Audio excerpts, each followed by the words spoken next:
الحمد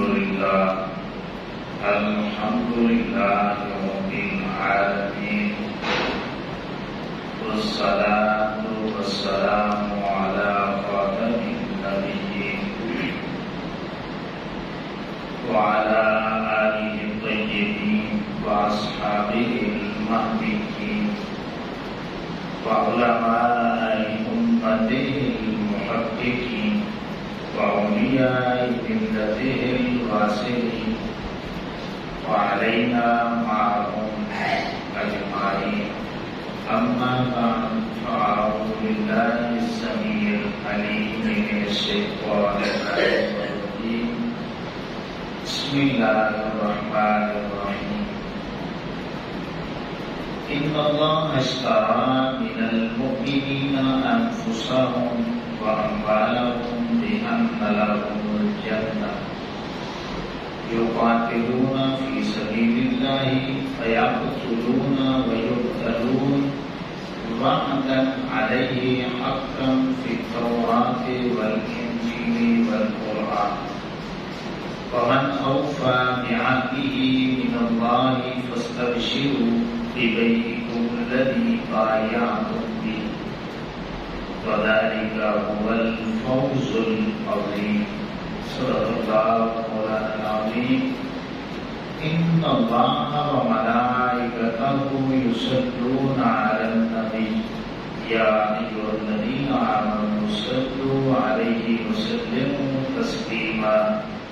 تمامی احباب درود و سلام پیش فرماؤ. الصلاۃ والسلام علیک یا سیدی یا رسول اللہ وعلی آلک واصحابک یا حبیب اللہ. الصلاۃ والسلام علیک یا سیدی یا نبی اللہ وعلی آلک واصحابک یا رحمۃ للعالمین.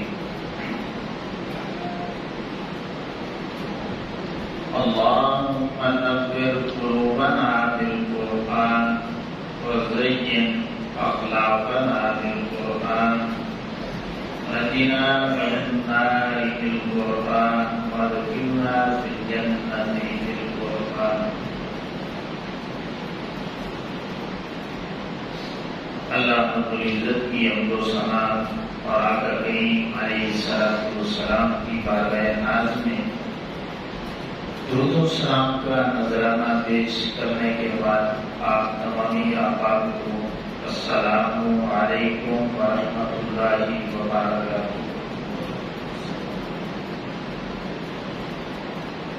امام الانبیاء صلی اللہ تعالی علیہ وآلہ وسلم کے غلام اللہ رب العزت کا کروڑ شکر ہے کہ جس نے اپنی توفیق خاص سے اپنے گھر میں حاضری کا شرف عطا کیا اور اپنی بندگی کی توفیق عطا فرمائی. میں دعا کرتا ہوں کہ اللہ رب العزت اپنا خوف اور اپنے حبیب کریم علیہ السلام کی عزت کی پکی غلامی محبت اور اتباع نصیب فرمائے. امام الانبیاء صلی اللہ تعالی علیہ وآلہ وسلم کے غلاموں، یہ سورہ توبہ ہے، 11واں پارہ ہے اور یہ 111 نمبر آیہ کریمہ ہے. سب سے پہلے اس کا ترجمہ سماعت فرمائیں. ان اللہ اشترى من المؤمنین انفسهم واموالهم بان لهم الجنہ.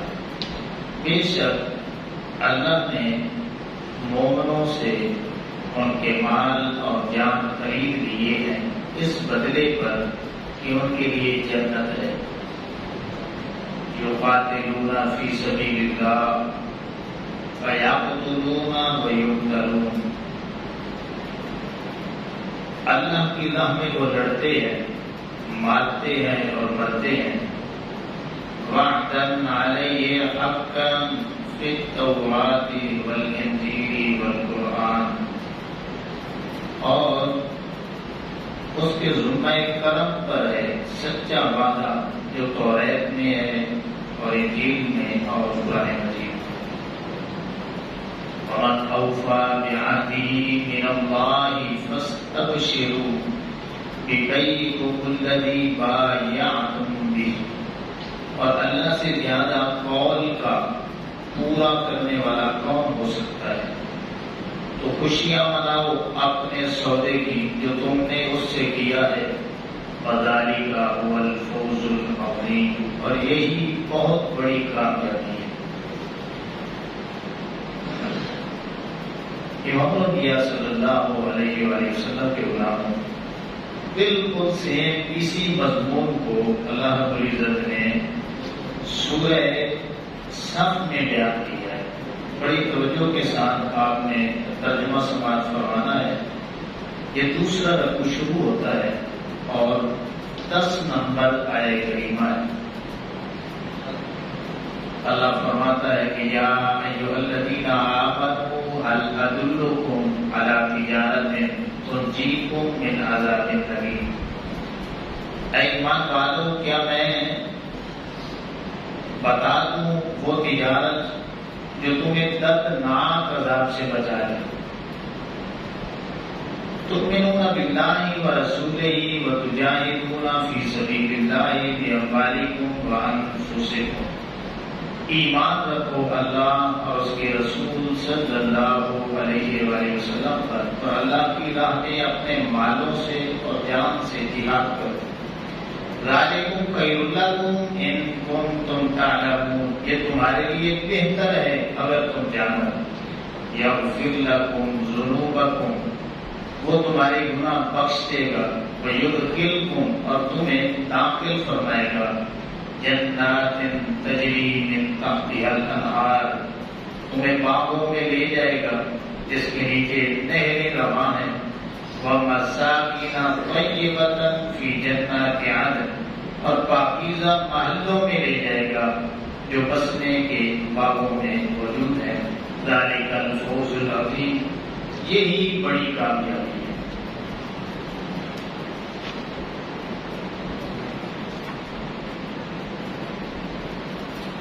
امام الانبیاء صلی اللہ تعالیٰ علیہ وآلہ وسلم کے غلاموں،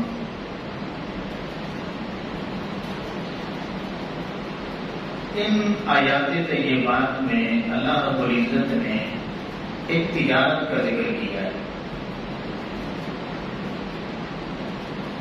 کہ اللہ رب العزت مومنوں سے ایک تجارت فرماتا ہے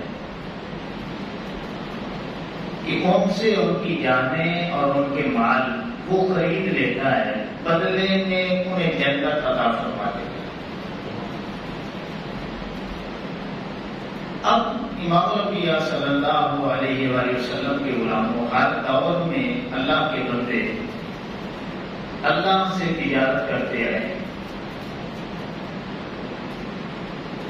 اور وہ اپنا مال اور اپنی جانیں اسی کی راہ میں لوٹا کر اسی کی رضا کے طالب رہے ہیں۔ اب سوال یہ پیدا ہوتا ہے کہ وہ اپنی جانیں کیوں لٹاتے ہیں، وہ اپنا مال کیوں لٹاتے ہیں اللہ کی راہ میں؟ اس سوال کا جواب یہ ہے کہ مومن جانتے ہیں کہ یہ جو مال دیا ہے نا، یہ بھی اللہ کا دیا ہوا ہے، اور یہ جو جان دی ہے یہ بھی اللہ کی دی ہوئی ہے۔ ہماری جانوں کا مالک بھی اللہ ہی ہے اور ہمارے مالوں کا مالک بھی اللہ ہی ہے۔ مومن جانتے ہیں کہ یہ دنیا خود بخود وجود میں نہیں آئی، بلکہ اس کائنات کا کوئی پیدا کرنے والا ہے، اس کائنات کا مالک بھی وہی ہے، اس کائنات کا خالق بھی وہی ہے، اور اللہ رب العزت نے ہمیں بے مقصد پیدا نہیں کیا۔ ہم اسی کی مرضی سے اس دنیا میں آئے ہیں اور اسی کی مرضی سے اس دنیا میں رہ رہے ہیں، اور اسی کی مرضی سے ہم نے ایک نہ ایک دن اس دنیا سے چلے جانا۔ تو جب یہ بات کی جاتی ہے تو ذہنوں میں کچھ اشکال پیدا ہوتا ہے کہ جب اسی کی مرضی چلنی ہے تو پھر انسان تو محض مجبور نظر آتا ہے۔ اس دنیا میں کچھ لوگ انسان کو صرف مجبور سمجھتے ہیں اور کچھ لوگ کلی طور پر بااختیار اپنے آپ کو سمجھتے ہیں۔ حالانکہ یہ دونوں نظریات جو ہیں یہ قرآن مجید اور احادیث مبارکہ کے بالکل خلاف ہیں۔ قرآن مجید کا جب ہم مطالعہ کرتے ہیں اور آقا کریم علیہ الصلوۃ والسلام کی تعلیمات کا مطالعہ کرتے ہیں تو ہمیں یہ بات سمجھ آتی ہے کہ اللہ رب العزت نے انسان کو عقل و شعور کی دولت دے کر کے نہ بالکل مجبور بنایا ہے اور نہ ہی کلی طور پر بااختیار بنایا ہے۔ ادھر عقل و شعور کی دولت بھی عطا کی، ساتھ کچھ نہ کچھ اللہ رب العزت نے انسان کو اختیار بھی عطا فرمایا۔ حضرت علی المرتضی شیخ خدا کرم اللہ تعالی وجہ اور کریم آپ کی خدمت عالیہ میں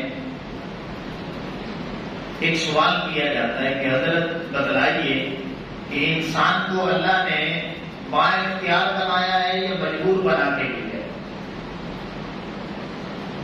تو آپ نے فرمایا کہ اس پر میں قرآن کے دلائل ہوں یا آقا کریم علیہ السلام کے جو فرامین ہے وہ پیش کروں، یا پھر ایک اور چیز بھی ہے کہ پریکٹیکل عملی طور پر میں جو ہے وہ تمہیں کر کے دکھا دوں۔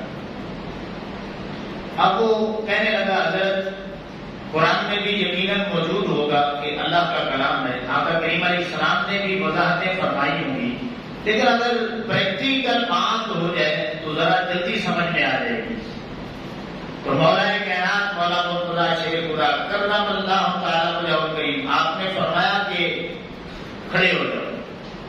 اب وہ بندہ کھڑا ہوتا ہے تو آپ فرماتے ہیں کہ اپنی ایک جو ٹانگ ہے نا اس کو اوپر کر دیں۔ اب وہ اوپر کرتا ہے تو آپ فرماتے ہیں آپ دوسری بھی اوپر اٹھا دیں۔ اب وہ کہتا ہے حضرت یہ تو ناممکن سی بات ہے، بس ایک ہی میں اٹھا سکتا ہوں، یا دائیں والی یا بائیں والی۔ آپ نے فرمایا بس سمجھ لے اللہ رب العزت نے انسان کو اتنا سا اختیار کر کہ بس ایک کو اوپر اٹھا سکتا ہے، دوسری کو اٹھائے گا تو نیچے گر گئے۔ اللہ اکبر۔ کوئی امام الانبیاء صلی اللہ تعالی علیہ وآلہ وسلم کے غلام ہو، انتہائی مختصر زندگی میں اللہ رب العزت نے انسان کو جو مختصر اختیار عطا فرمایا ہے، اس مختصر اختیار میں عقل و شعور کو استعمال کرتے ہوئے اگر کوئی بندہ اللہ کی الوہیت کا اقرار کر لیتا ہے، آقا کریم علیہ الصلوۃ والسلام کی رسالت کا اقرار کر لیتا ہے، اور پھر اپنا مال اور اپنی جو جان ہے وہ اسی کی مرضی سے لگا دیتا ہے تو وہ مومن بنتا ہے۔ جو اللہ کا اقرار کر کے اپنا مال اور اپنی جان اسی کی مرضی کے مطابق لگا دے، استعمال کرے، وہ مومن بنتا ہے۔ اور جو الوہیت کا اقرار کر کے پھر اپنی جان اور اپنے مال کا خود مالک بن جائے اور اپنی مرضی اختیار کرے، وہ منافق بنتا ہے۔ اور جو سینے سے اس کا انکار کرتے اور یہ کہے کہ مال بھی میرا ہے اور جان بھی میری ہے، میں جدھر چاہوں استعمال کروں، تو وہ کافر بنتا ہے۔ جو اللہ کا اقرار کر کے مال اور جان اس کی مرضی کے مطابق استعمال کرے وہ مومن ہے۔ جو اس کا تو اقرار کرے مگر جان اور مال کے حوالے سے اپنی مرضی کرے وہ منافق ہوتا ہے۔ جو اس کا انکار کرے اور مال اور جان میں اپنی منمانی کرے، اپنی مرضی کے سے استعمال کرتا پھرے، تو وہ کافر بنتا ہے۔ تو اس لیے امام الانبیاء صلی اللہ علیہ وسلم کے غلام کو اللہ نے فرمایا کہ یہ جو تجارت ہے، یہ کاروبار جو ہے، یہ میں مومنوں سے کرتا ہوں، کافروں سے نہیں کرتا۔ کیا مطلب؟ کہ اب جو بھی مومن رہنا چاہتا ہے اور کہتا ہے کہ میں مومن ہوں، اللہ فرماتا ہے میرے بندے یہ تجارت تو میں نے تیرے ساتھ کر لی،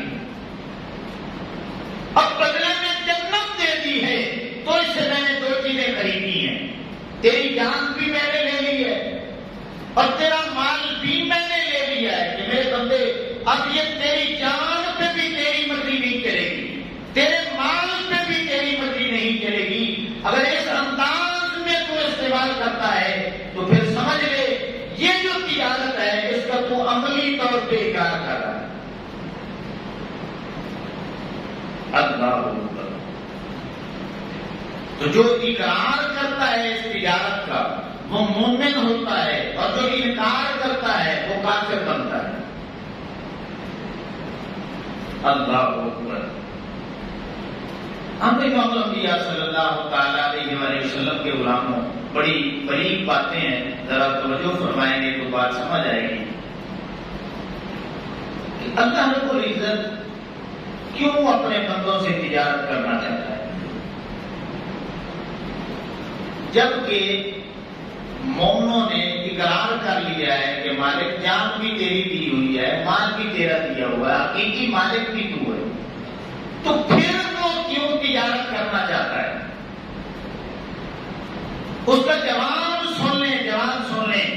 اللہ فرماتا ہے میں ہر بندے سے تجارت نہیں کرتا، ہر انسان سے تجارت نہیں کرتا، میں بس اپنے بندوں سے تجارت کرتا ہوں۔ اور اللہ کے کون بندے ہوتے ہیں؟ جو مومن ہوتے ہیں۔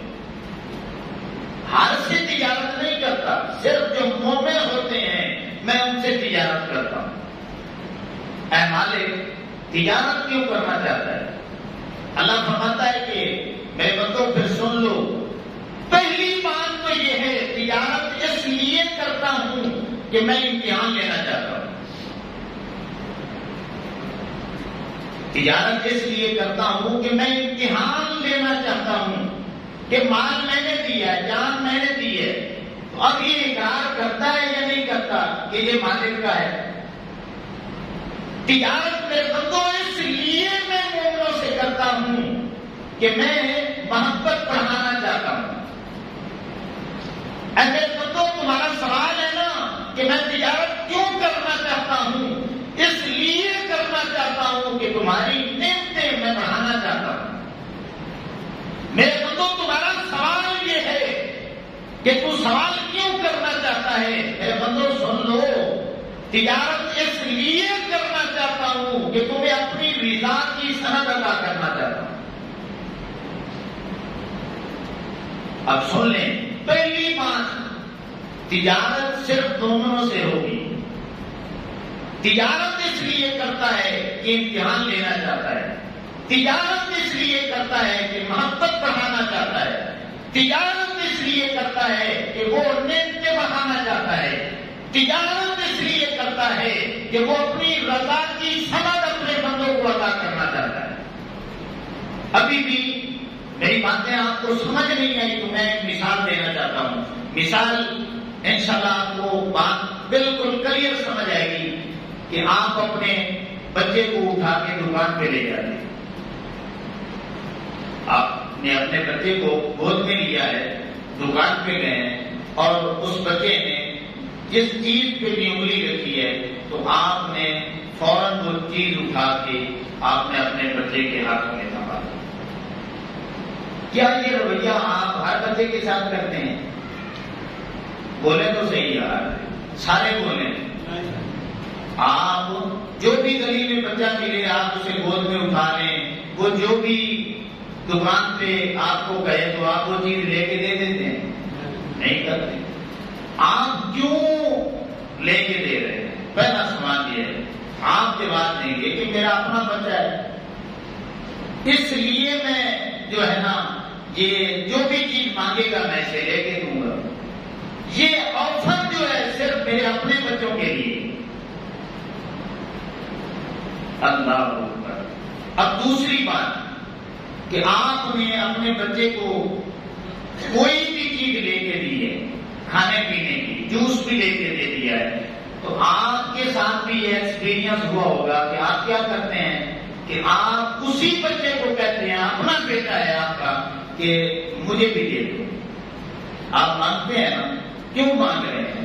لے کے بھی آپ نے دیا ہے اور بھی لے سکتے ہیں، پھر بھی بچے کو کہتے ہیں کہ مجھے دے دو جوس، تھوڑا سا مجھے پینے دے دو۔ اگر بچہ دے دیتا ہے تو آپ خوش ہو جاتے ہیں، ہوتے ہیں کہ نہیں ہوتے؟ خوش ہو جاتے ہیں کہ میرے امتحان میں بچہ کامیاب ہو گیا۔ اب آپ کے دل میں مزید محبت بھی بڑھ جائے گی۔ اگر وہ بچہ آپ کہے نا کہ اور چیز لے دو تو آپ نے فوراً اور بھی لے دینی ہے کہ آپ کے دل میں جو امتحان تھا آپ نے وہ لیا، بچہ کامیاب ہو گیا تو آپ کے دل میں محبت بھی بڑھ گئی، آپ اور بھی چیز اس کو لے کے دینا چاہتے ہیں اور دل میں خوشی بھی ہوئی۔ نیکسٹ بھی اگر بچہ آپ کا جب بھی کوئی چیز مانگے گا آپ لے کے دینے کے لیے تیار ہو جائیں۔ اب یہ بالکل آسان مثال ہے، کوئی مشکل نہیں۔ تو امام الانبیاء صلی اللہ علیہ وسلم کے غلاموں بلا تشبیہ و بلا مثال جس طرح ہم صرف اور صرف اپنے بچے کے ساتھ یہ معاملہ کرتے ہیں کہ دکان پہ لے جاتے ہیں، جو بھی چیز مانگے اسے لے کے دینے کے لیے تیار ہو جاتے ہیں اور پھر بچے سے وہی چیز مانگ کے اس کا امتحان لیتے ہیں۔ بچہ دے دیتا ہے تو محبت مزید بچے کے ساتھ بڑھ جاتی ہے، بچہ وہ چیز دے دیتا ہے تو دل اور کرتا ہے کہ میں اس کو اور بھی چیزیں لے کے دوں، اور پھر جب بھی کہے گا لینے کے لیے ذہن بن جاتا ہے کہ اب میرا بچہ جو بھی کہے گا اسے میں لے کے دے دوں گا۔ تو امام الانبیاء صلی اللہ علیہ وسلم کے غلاموں اللہ فرماتا ہے دو جگہوں پہ کہ یہ جو تجارت ہے یہ میں ہر بندے سے نہیں کرتا، صرف اپنے بندوں کے ساتھ کرتا ہوں۔ جس طرح ہم اپنے بچے کو چیز لے کے دیتے ہیں تو پھر ہم امتحان لیتے ہیں، وہ پاس ہو جائے تو خوشی محسوس ہوتی ہے اور بھی چیزیں دینے کے لیے تیار ہو جاتے ہیں۔ اللہ فرماتا ہے میرے بندو تمہارا یہ سوال ہے کہ میں تجارت کیوں کرتا ہوں، اس لیے کرتا ہوں کہ ساری دنیا کو بتانا چاہتا ہوں، دنیا والے دیکھ لو صرف یہ تجارت میرے بندوں نے مجھ سے کی ہے، جس کا یہ اقرار بھی کرتے ہیں۔ تو یہ مومن ہے۔ دوسری بات کہ میں اقرار کروا کے کہ یہ مال بھی میرا ہے، یہ جان بھی میری ہے، میں امتحان لینا چاہتا ہوں۔ اگر یہ کہہ دے مالک تیرا ہے، مال بھی جان بھی تیری ہے، تو یہ امتحان میں بھی کامیاب ہے۔ اب اللہ فرماتا ہے میرے بندو جب امتحان میں میرا بندہ کامیاب ہو جائے گا تو پھر میری محبت اس بندے کے ساتھ مزید بڑھ جائے گی، پھر میں اس کو اور نعمتیں عطا کروں گا اور دنیا میں اپنی رضا کی صنعت بھی دے دوں گا کہ واہ میرے بندے، اور تو نے تو حد کر دی ہے کہ تو نے جان بھی مجھے دے دی ہے، مال بھی دے دیا ہے، اور بدلے میں جو جنت میں نے دی ہے اس پہ راضی ہو گیا۔ سارے ان کی آواز سے بولے سبحان اللہ، اور ان کی آواز سے بولے سبحان اللہ، اللہ اکبر۔ تو امام الانبیاء صلی اللہ علیہ وسلم کے غلاموں تو ہم سارے اقرار کرتے ہیں کہ اے مالک ہم نے یہ اقرار کیا ہے، ہم اقرار کرتے ہیں کہ ہم نے یہ تجارت تیرے ساتھ کر لی ہے کہ یہ جان بھی تجھے دے دی ہے، یہ مال بھی تجھے دے دیا ہے اور بدلے میں جنت لے دی۔ اللہ اکبر۔ اب تھوڑی سی مشکل باتیں ہیں، تھوڑی سی توجہ کریں۔ جب ہم نے مال بھی اللہ کو دے دیا، اپنی جان بھی اللہ کے حوالے کر دی، بدلے میں ہم نے جنت کو قبول کر لیا، اگر قبول نہیں کرتے تو کافر ہے۔ اور جب ہم نے اقرار کر لیا کہ مالک یہ جان بھی تیری، ہمارا سارا مال وہ بھی تیرا، تو اب امام الانبیاء صلی اللہ علیہ وسلم کے غلاموں اب اس جان پہ ہمارا حق نہیں رہا کہ یہ جو ہمارے پاس مال موجود ہے اس میں بھی ہماری مرضی نہیں چل سکتی۔ اس کو بھی آپ ایک مثال سے سمجھیں کہ آپ ایک دکان پہ جاتے ہیں اور آپ نے وہاں سے سامان خریدا ہے، تھوڑا ہے یا زیادہ ہے، آپ نے سامان خرید لیا ہے، آپ وہیں پہ رکھ دیتے ہیں، آپ کہتے ہیں کہ یہ ادھر ہی پڑا رہے، میں جس کو کہوں گا نا کہ فلاں آئے گا اسے دے دینا، اتنا دے دینا، تو تو نے اسی طرح کر دینا ہے، تو خود استعمال نہیں کر سکتا کیونکہ میں نے قیمتاً تو اسے یہ چیزیں لے لی۔ اب امام الانبیاء صلی اللہ علیہ وسلم کے غلاموں ایمان سے بتائیں کہ کوئی دکاندار اس طرح کرتا ہے کہ آپ نے سامان خریدا ہے اور وہیں توڑے میں پڑا ہوا ہے اور پھر وہ اپنی مرضی کے ساتھ کسی کو اس میں سے لین دین کر رہا ہے؟ نہیں کرے گا. کیوں؟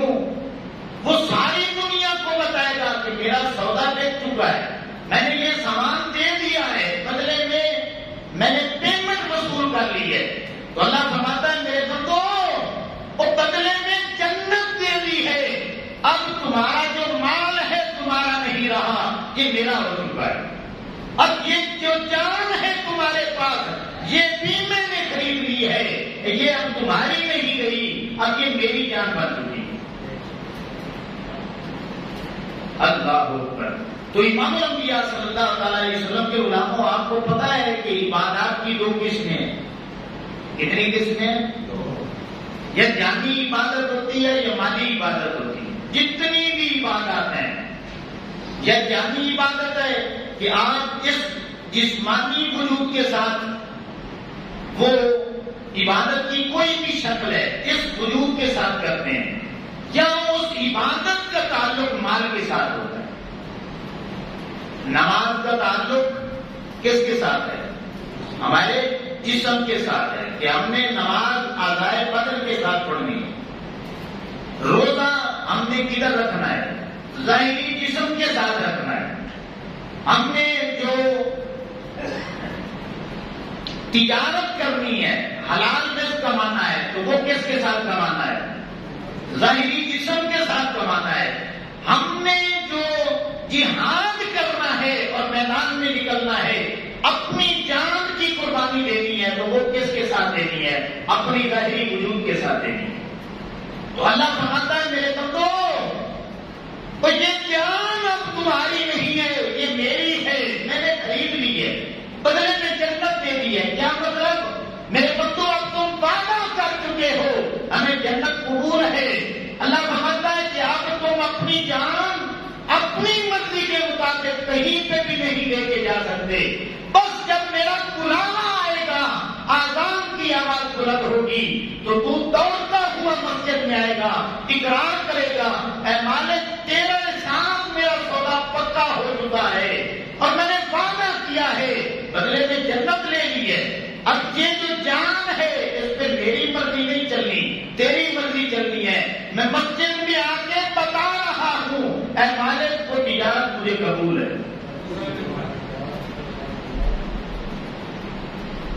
جب بندہ روزہ رکھتا ہے تو وہ اس تجارت کا اقرار کر رہا ہوتا ہے. جب حلال رزق کماتا ہے تو جانی عبادت میں وہ اس تجارت کا اقرار کر رہا ہوتا ہے. اور جب میدان جہاد میں نکلتا ہے تو وہاں پہ مرتا ہے، کافروں کو مارتا ہے، اپنی جان کی قربانی دیتا ہے، تو وہ اس تجارت کا اقرار کر رہا ہوتا ہے اور اسے جانی عبادت کہتے ہیں. اب مالی عبادت کی طرف آئیں کہ زکوٰۃ ہے. زکوٰۃ مالی عبادت ہے. عشر 10واں یا 20واں حصہ یہ مالی عبادت ہے. نفلی صدقات یہ مالی عبادت ہے. حج جانی عبادت بھی ہے، مالی عبادت بھی ہے. غریبوں کا حق دینا، سائلین کو دینا، یہ مالی حق ہے. اللہ فرماتا ہے میرے بندے تمہارا مال بھی میں نے خرید لیا. اب تم اپنی مرضی سے مال نہیں خرچ کر سکتے. اب یہ مال تمہارے پاس پڑا ہے. میں سال کے بعد کہوں گا صاحب نصاب ہو، 2.5% تم نے زکات دینی. اب مال میرا ہے، صرف تمہارے پاس جنت ہے. میرے بندو اپنے مال پہ اپنی مرضی نہ کرو. اور بیچا ہوا جو مجھے مال ہے بڑا تمہارے پاس ہے، مالک ہو کر کہتا ہوں 2.5% اس بندے کو دے دو، تو یہ مالی عبادت بن جائے گی. عشر دے دو 20واں یا 10واں حصہ، اور پھر نفلی صدقات دے دو، حقداروں کو حق دے دو. اللہ فرماتا ہے کہ یہ مال اب تمہارا نہیں میرا ہے نا، تو میری مرضی چلے گی. اللہ فرماتا ہے میرے بندو یہ جو میں نے زمین تمہیں عطا کی ہے، زمین عطا کی ہے، اس میں جس جس کا کتنا حق بنتا ہے ان کو دے دو. کیوں کہ میں نے تمہیں بدلے میں جنت دی ہوئی ہے. اب یہ مال بھی میرا ہے، تمہاری مرضی تمہارے مالوں پہ بھی تمہاری مرضی نہیں چلے گی کہ تم نے میرے ساتھ سودا کیا ہوا ہے۔ اللہ اکبر۔ تو امام الانبیاء صلی اللہ علیہ وسلم کے غلاموں، اس سے آگے چلیں تو مال میں زکوٰۃ، نفلی صدقات، جتنی بھی مالی خیر خیرات ہے وہ اسی میں آتی ہے۔ اللہ اکبر۔ تو اب آپ کے پاس زمین ہے تو آپ اپنی مرضی کے مطابق اپنے بیٹوں کو نہیں دے سکتے، ایک کو زیادہ دے دیں دوسرے کو کم دے دیں، نہیں کر سکتے۔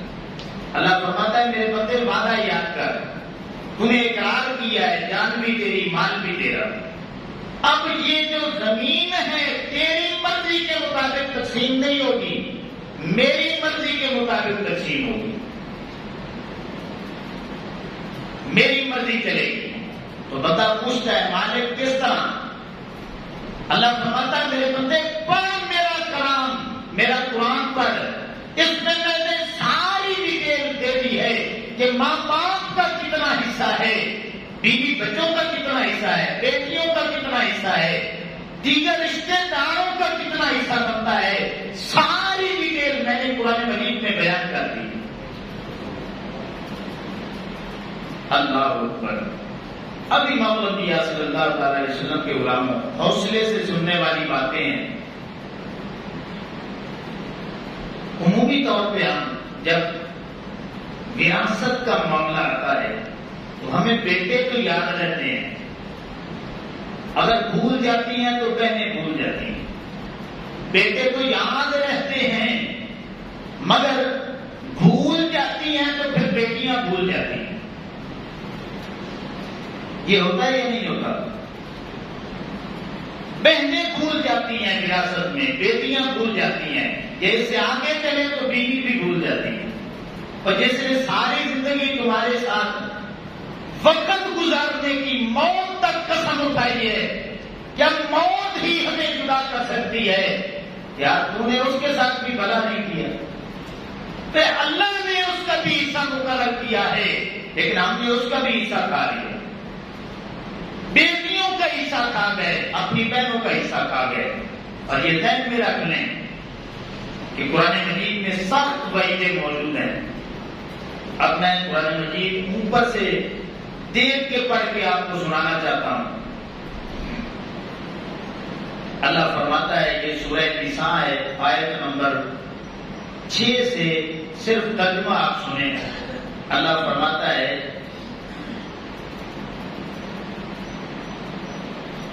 مردوں کے لیے حصہ ہے اس میں سے جو چھوڑ گئے، ماں باپ اور قرابت والے، اور عورتوں کے لیے حصہ ہے اس میں سے جو چھوڑ گئے، ماں باپ اور قرابت والے، اور ترکہ تھوڑا یا بہت، جتنا بھی وہ چھوڑ کے گئے اللہ نے اس کے حصے مقرر کیے۔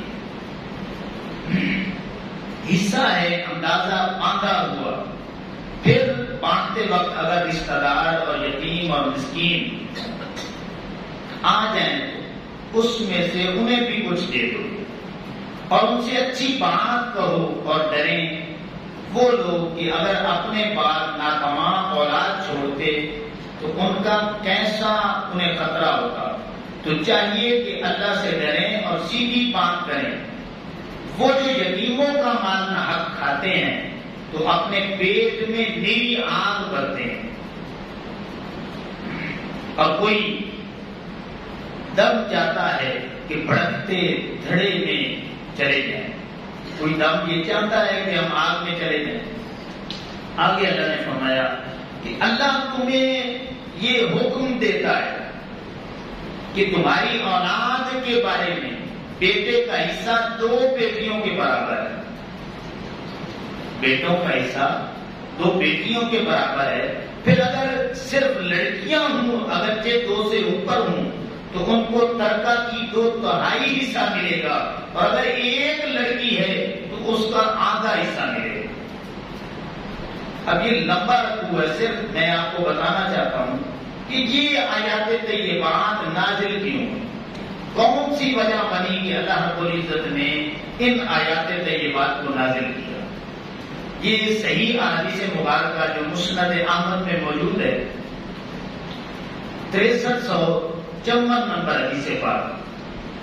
اب بڑی توجہ کے ساتھ بات سننی ہے کہ حضرت سعد بن ربیع رضی اللہ تعالیٰ عنہ یہ غزوہ احد میں شہید ہو گئے تھے. یہ صحابی رسول رضی اللہ تعالیٰ عنہ. اب ان کی 2 بیٹیاں تھیں، ایک بیوی ہے، 2 بیٹیاں ہیں. تو جو ان کے بھائی تھے نا انہوں نے سارے مال پہ قبضہ کر لیا کہ نہ میں اپنے بھائی کی بیوی کو دوں گا نہ ان کی بیٹیوں کو دوں گا.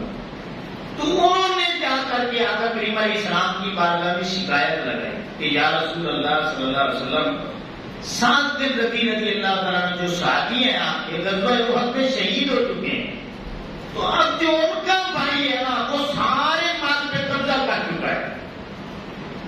تو اگر وہ سارا مال لے لیتا ہے تو پھر میری بیٹیوں کا کیا بنے گا؟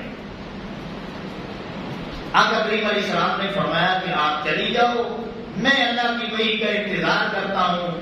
مالک نے جو حصہ تیرا مقرر کیا ہے، تیری بچیوں کا مقرر کیا ہے، وہ جب جبریل علیہ السلام آیات طیبات لے کر کے آئیں گے تو پھر میں واضح کروں. اب یہ پورے کا پورا رکوع نازل ہونے کا سبب بھی بیٹیوں کا حصہ اللہ نے دلوانا تھا. ہم نے انہی بیٹیوں کا حصہ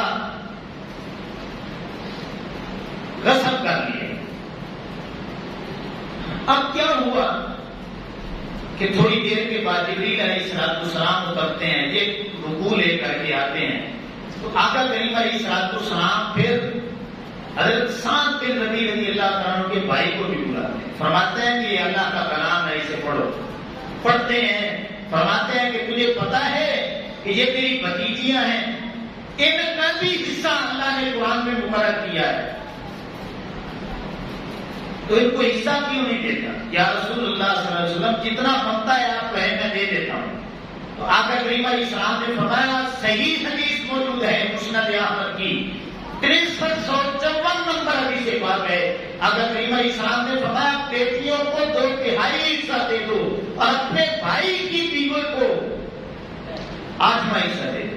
ہاں بقیہ جو مال ہے تو تم لے. تو قرآن مجید کا پورا رکوع نازل ہو رہا ہے بیٹیوں کے حق کے لیے.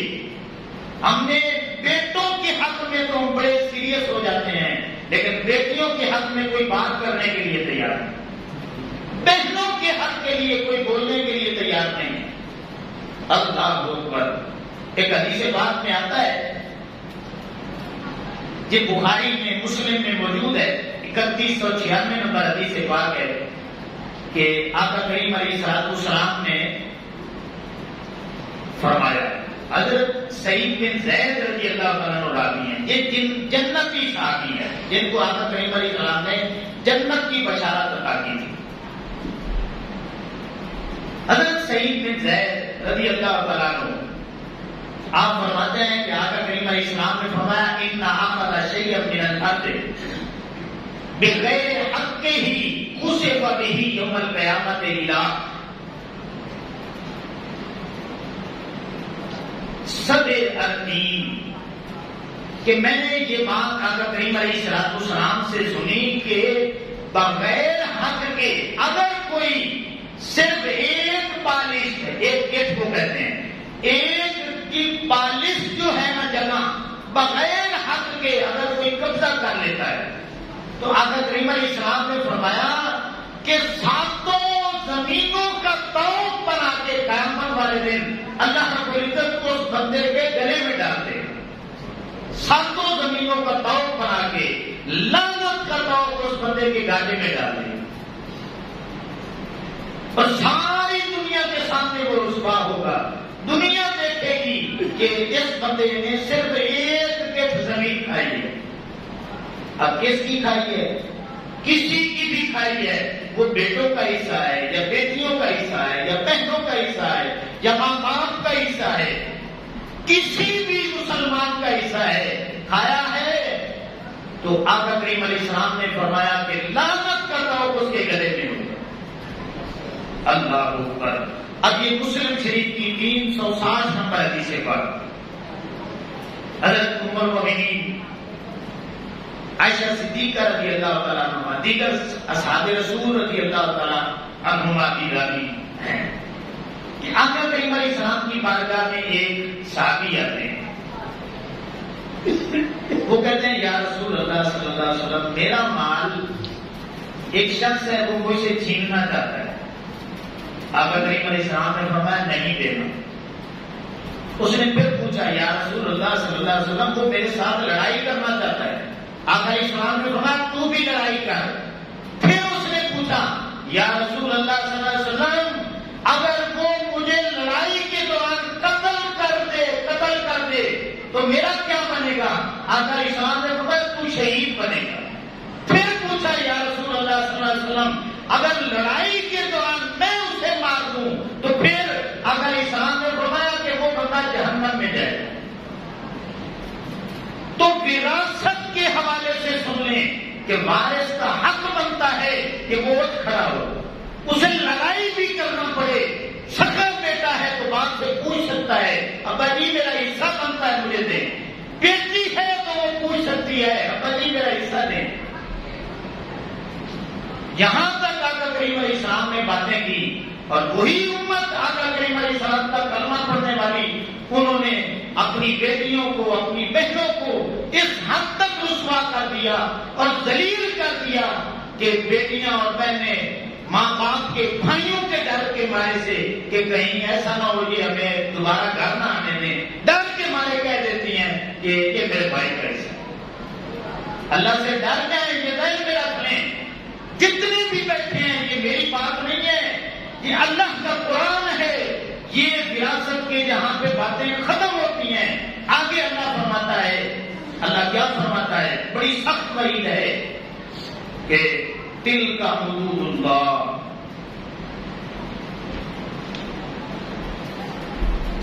کہ یہ اللہ کی حدیں ہیں۔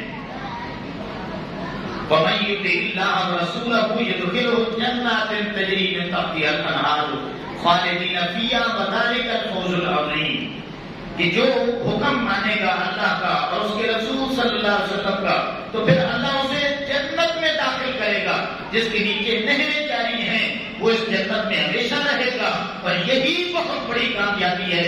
وَمَن يَعْصِ اللَّهَ وَرَسُولَهُ وَيَتَعَدَّ حُدُودَهُ يُدْخِلْهُ نَارًا خَالِدًا فِيهَا وَلَهُ عَذَابٌ مُهِينٌ، اور جو اللہ اور اس کے رسول کی نافرمانی کرے گا، کیا مطلب کہ مال تو اللہ کا ہے، تو اللہ کا مال اقرار کیا ہے اس نے، اور پھر اپنی مرضی داخل کر رہا ہے کہ بچوں کو حصہ دے رہا ہے، بیٹیوں کو نہیں دے رہا۔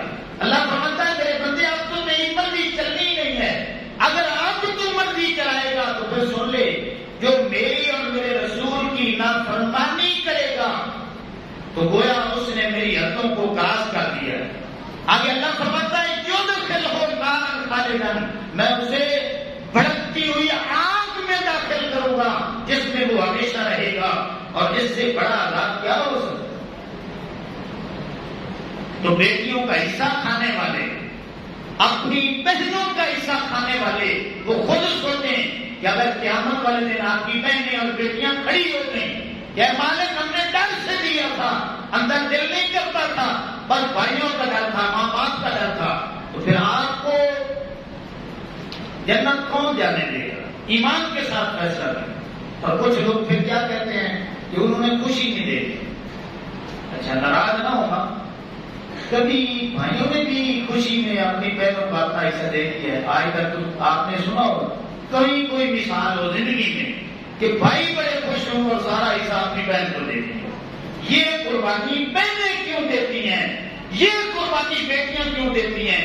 آپ کیوں نہیں دیتے؟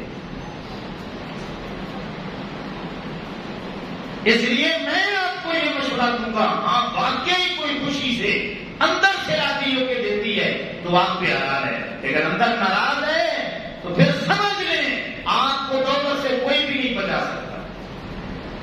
اور پھر اگر کوئی ایمانداری کے ساتھ سارے حقوق ادا کرتا ہے تو اس کی بشارت بھی موجود ہے۔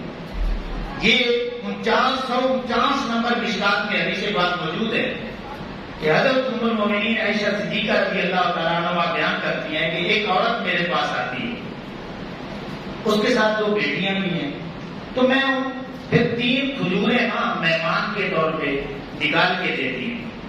تو وہ عورت کیا کرتی ہے، ایک کھجور خود لے لیتی ہے، اپنی ایک بیٹی کو، دوسری کھجور اپنی دوسری بیٹی۔ اب وہ بچیاں تھیں، جلدی جلدی انہوں نے کھا لی کھجور۔ اب ماں جب توڑنے لگی نا تو ایک بچی آ گئی کہ ماما یہ مجھے دے دو، دوسری نے پھر کہا کہ یہ مجھے دے دو۔ اب اس عورت نے کچھ نہیں کھایا، کھجور آدھی کاٹی، ایک حصہ ایک بیٹی کو، پھر دوسرا حصہ دوسری بیٹی کو دے دی۔ اب یہ واقعہ تو گزر گیا، ام المومنین عائشہ صدیقہ رضی اللہ تعالیٰ عنہا نے ساری بات آقا کریم علیہ السلام کو بتائی۔ یا رسول اللہ، بڑی عجیب عورت تھی، اس نے اپنا حصہ بھی اپنی بیٹیوں کو دے دیا۔ اب آقا کریم علیہ السلام کی حدیث پاک ہے، مشکات میں موجود ہے، آقا علیہ السلام نے اس عورت کو بھی نہیں دیکھا۔ حضور نے فرمایا کہ فقال ان اللہ قد اوجب لها بها الجنہ، اے عائشہ اس عورت کو پیغام دے دینا، اس انداز میں تو بچیوں کا خیال رکھتی ہے، اللہ نے تجھے پکی جو ہے وہ جنتی قرار دے دیا ہے۔ ایسا اسے خبر دے دینا، اوجب لها، اللہ نے تیرے اوپر جنت کو واجب کر دیا، تو جنتی بن چکی ہے۔ اندازہ لگائے، کھجور میں بھی اگر ماں باپ اپنے بچیوں کا حصہ نکالیں تو آقا علیہ السلام کی جنت کی بشارت دے گئے۔ اور ہم میں سے کتنے ہیں جو اپنی بہنوں کا، اپنی بیٹیوں کا حصہ کھا کے بیٹھے ہیں اور اپنے تائیں خوش ہیں اندر ہی اندر کہ جو میں چاہتا کھانا وہ ہو گیا ہے، اس نے خود ہی بیان دے دیا ہے۔ اللہ کے واسطے یہ دنیا فانی ہے، ختم ہونے والی ہے، نہ یہ آپ کا مال تھا، آپ کے وڈیروں کا تھا، ان وڈیروں کی برکت سے آپ کو ملا ہے، اب یہ آپ کا بھی نہیں رہا، آپ کی اولاد میں تقسیم ہو جانا ہے، اس کے بعد آپ کی آنے والی نسلوں میں تقسیم ہو جانا ہے۔ وہ تو مال دنیا کا لے جائیں گے لیکن آپ کا ٹھکانہ جہنم میں ہوگا، تو پھر کیا بنے گا؟ اس لیے امام الانبیاء صلی اللہ علیہ وسلم کے غلاموں، بیٹے بھی آپ کے اپنے ہیں، بیٹیاں بھی آپ کی اپنی ہیں، اور یہ مال کا تو ہم اللہ سے سودا کر چکے ہیں، مالک جنت کے بدلے دے دی ہے۔ اب مالک نے جو اسے مقرر کیے ہیں اس کے مطابق اگر وہ فیصلہ کرے گا، وہ مومن ہوگا، جو اس فیصلوں کو نہیں مانے گا وہ منافق ہوگا، دنیا میں ہی منافق ہوگا، اور پھر آخرت کی سزا سے تو اسے کوئی بچا ہی نہیں سکتا۔ تو اس لیے امام الانبیاء صلی اللہ علیہ وسلم کے غلاموں، احتیاط کی ضرورت ہے، آپ خود بھی حصہ دیں، اور جو معاشرے میں ایسا کرتا ہے خدا کچھ نہ کچھ اس کو سمجھائیں۔ انشاءاللہ جب سمجھائیں گے تو اسے بات سمجھ آ جائے گی، یہ ہماری بات نہیں ہے کہ جس قرآن کو تو اللہ کا کلام مانتا ہے، اس قرآن میں اللہ نے بیٹیوں کے حق کی وجہ سے پورا رکوع اللہ نے قرآن میں نازل کر دیا۔ تو اس لیے امام الانبیاء صلی اللہ علیہ وسلم کے غلاموں، یہ کوئی سخت باتیں بھی تھیں لیکن یہ میری ذمہ داری بنتی تھی کہ اللہ سے ڈر کے میں سچا پیغام سناؤں۔ میں دعا کرتا ہوں کہ اللہ رب العزت مجھے، آپ کو، سبھی کو اللہ رب العزت عمل کی توفیق عطا فرمائے۔ وما علینا الا البلاغ۔